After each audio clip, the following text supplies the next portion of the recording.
21º domingo del tiempo ordinario. Lectura del Santo Evangelio según San Lucas.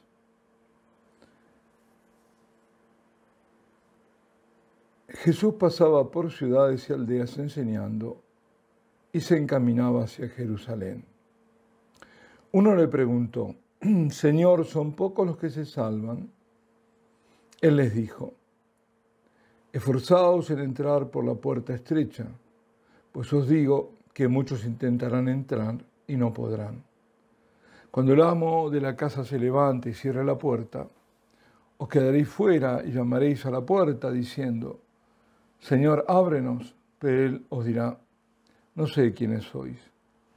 Entonces comenzaréis a decir: hemos comido y bebido contigo, y tú has enseñado en nuestras plazas.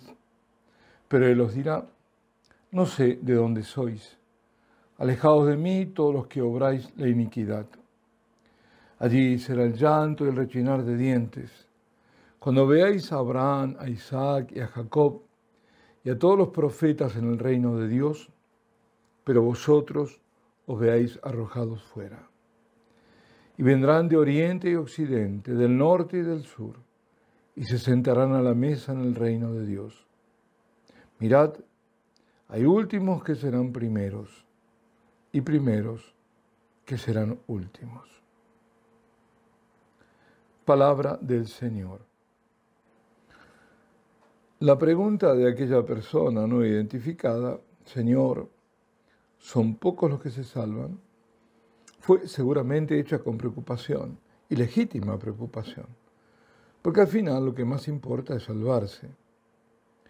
El modo en que está formulada haría pensar que temía que si fueran pocos, él podría no estar incluido en el número de los salvados. No se atrevía quizás a preguntarle: Señor, ¿yo me salvaré? Estas son, especulaciones mías, ¿no? Pero lo concreto es que tal pregunta era trascendental, como aquella otra que le hizo al Señor la samaritana un mediodía junto al pozo de Jacob. Era la inquietud acerca de dónde debía ser Dios adorado. Pero hoy tales preguntas pocos se las hacen. Quizás se las formulen cuando vean cercana la muerte. Esa muerte de la que el mundo escapa, trata de ignorarla. Y trata de ignorarla, de taparla, porque le angustia hasta la desesperación. Y esto porque para el mundo Dios no cuenta. Cuando Dios no está presente en la existencia del hombre, todo se derrumba, nada queda en pie. Y todo es un absurdo. Mitterrand, quien fuera presidente de Francia, socialista, agnóstico, anticlerical además, cuando vio cercana a su muerte, fue a verlo al filósofo Jean Guiton, quien fue un amigo de Pablo VI y el único laico que participó del Concilio Vaticano II. Esto ocurrió hacia noviembre del año 1995. Lo cuenta el propio Guiton en estos términos. Dice que le dijo: Mitterrand, quiero preguntarle sobre algo que siempre me ha preocupado desde mi infancia, la muerte. Añadió que moriría pronto. Esto era obvio porque se podía ver que estaba agotado. Pero me di cuenta de su extraordinario valor ante la idea de que en 6 meses ya no estaría. En realidad, a los 2 meses murió. Me dijo: dado que usted es un especialista en el tiempo y la eternidad, y que lo que llamamos muerte es el paso del tiempo a la eternidad, he venido a preguntarle: ¿qué es la muerte? ¿Qué es el más allá? Había policías por todas partes con potentes armas. Habían acordonado la casa. Los inquilinos estaban asustados. No era la primera vez que el presidente tenía un encuentro de este tipo con el filósofo. 9 años antes, Mitterrand había hecho desviar el helicóptero para visitar a Jean Guiton. Había venido a verme a mi cabaña de paja y lo había encerrado en mi capilla para darle un curso de religión ilustrada. Me dijo: la religión es una colección de absurdos. Le dije: no, es un conjunto de misterios. Le expliqué que el sinsentido es la nada, con una sola solución, pegarse un tiro en la cabeza, mientras que el misterio es una escalera con peldaños que hay que subir. Me preguntó, ¿cuál es el último peldaño? Señor presidente, es muy sencillo, es la muerte. Pero después de la muerte, me preguntó, después de la muerte es lo que llamamos el más allá, pues de aquel más allá quiso saber poco antes de morir.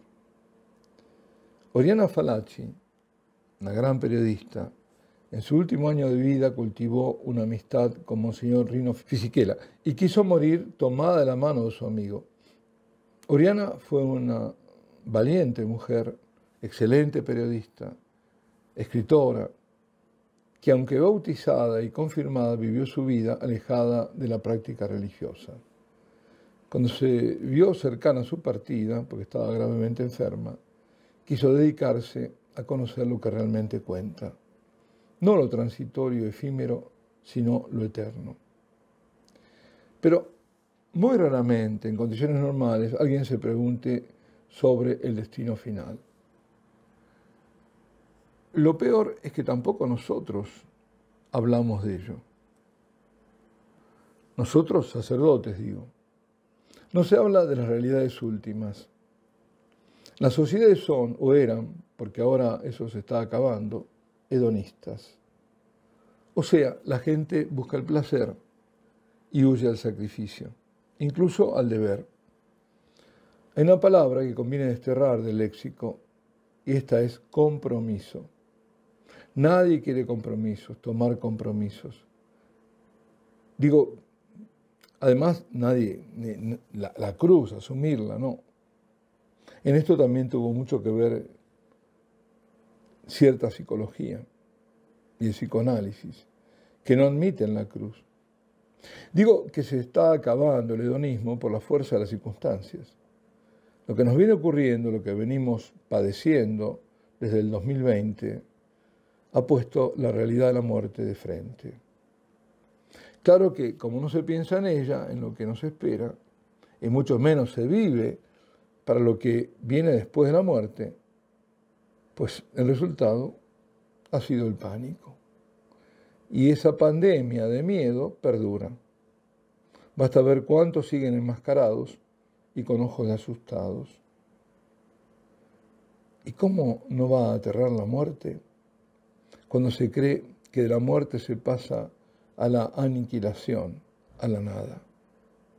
¿Cómo no se la va a temer cuando se sabe que se ha hecho una vida cerrada en sí mismo, egoísta, sin mérito alguno para llevarse a la otra vida y en cambio cargando mucho mal a las espaldas? ¿Cómo no da pavor y se vive sin Dios? Qué bien lo ha hecho el demonio, qué bien. No hay pecado. Satanás es una personificación del mal, pero no existe. Dios está lejos y no se ocupa de ti, o no es un Dios personal, es una energía cósmica. Te tienes que poner en armonía con esa energía cósmica. No pienses en la muerte, vive hoy, goza hoy, diviértete. Piensa en ti, que los demás piensan cada uno en sí mismo. Esto es lo que ha hecho el demonio. O si no, aparecen esas historias de los que volvieron de la muerte, tuvieron experiencias cercanas a la muerte, y cuentan que había una gran luz, que todo era fantástico y que el infierno está aquí.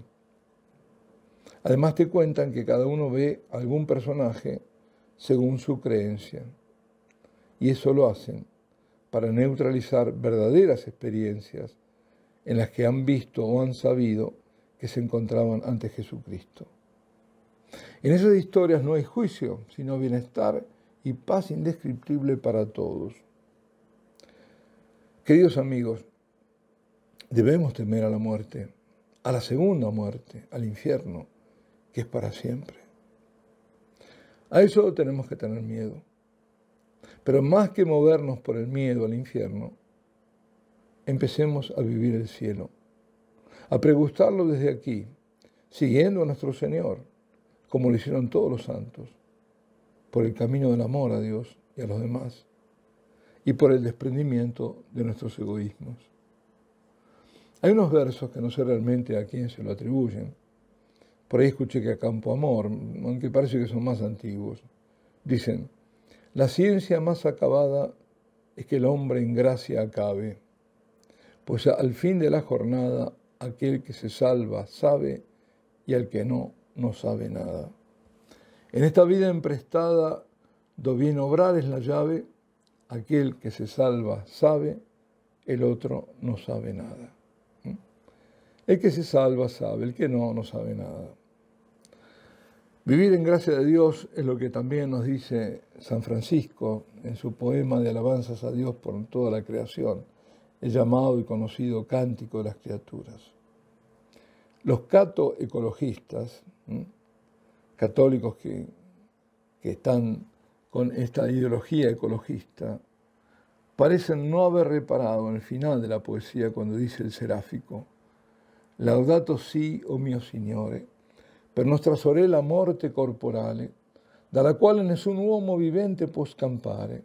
Guai a quelli che morranno nel peccato mortale, beati quelli che si troveranno nella tua volontà, poiché loro la morte non farà alcun male. Laudate, benedite il Signore, ringraziatelo e servitelo con grande umiltà. Ma, aunque creo que se entiende, igualmente traduzco. Loado seas, oh mi Señor, por nuestra hermana muerte corporal, de la que ningún hombre viviente puede escapar. Ay de aquellos que mueran en pecado mortal. Dichosos los que se encontrarán en tu voluntad, porque ellos a la muerte no les hará ningún mal. Load y bendecid al Señor y agradecedle y servidlo con gran humildad. Esforzaos en entrar por la puerta estrecha, pues os digo que muchos intentarán entrar y no podrán.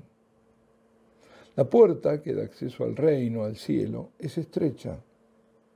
Solo los pequeños, los que se vuelven pequeños, los humildes, los pobres ante Dios entran. El soberbio no logra pasar, porque se ha hinchado de sí mismo, tampoco el egoísta ni el presumido. Especialmente el que presume que no necesita a nadie que lo salve. Él no ha pecado. Él no ha hecho mal a nadie. El presumido es ciego, no se ve a sí mismo. Presume de ser justo. El murmurador tampoco pasará, al menos hasta que no pague sus culpas, sus faltas a la caridad. Todos estos están inflados.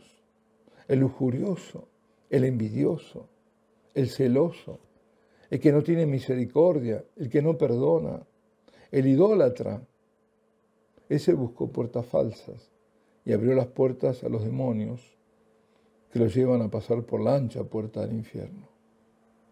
El herético, el apóstata, el traidor a la fe, que no entran y no dejan a otros entrar. El esotérico, el adivino, el invertido y el pervertido que se regodean de su condición y la practican. El pedófilo, el que se aprovecha de los pequeños y les mata el alma, el genocida, el que produce pornografía, el que la distribuye y el que la consume, el que produce y el que despacha la droga, el que es parte actora en el aborto y el que participa, el que promueve y que se presta a la eutanasia, el que roba y el que mata, el que explota al débil, al ignorante, el adúltero, el avaro, el matón, y la lista sigue. Ninguno de esos entrará. Pero todos ellos y todos nosotros debemos saber una cosa, lo más importante. Lo más importante para nuestra salvación. Hay un Salvador y es Jesucristo. Y si cualquiera de nosotros, los de la lista, o todos nosotros o el resto, si nos arrepentimos, reconocemos a Jesucristo como Salvador, confesamos nuestros pecados y nos enmendamos, seremos salvados. Porque Él ensanchará la puerta o nos hará pequeños para que pasemos. Porque no hay pecado por tremendo y grave cuando el pecador abjura, reniega de su pecado, se arrepiente y recurre a Jesucristo para conseguir el perdón, Digo que no hay ningún pecado, por tremendo que sea y grave, que pueda superar la misericordia divina. Alabado sea Jesucristo. Y la bendición de Dios Todopoderoso, Padre, Hijo y Espíritu Santo, descienda sobre vosotros y permanezca para siempre.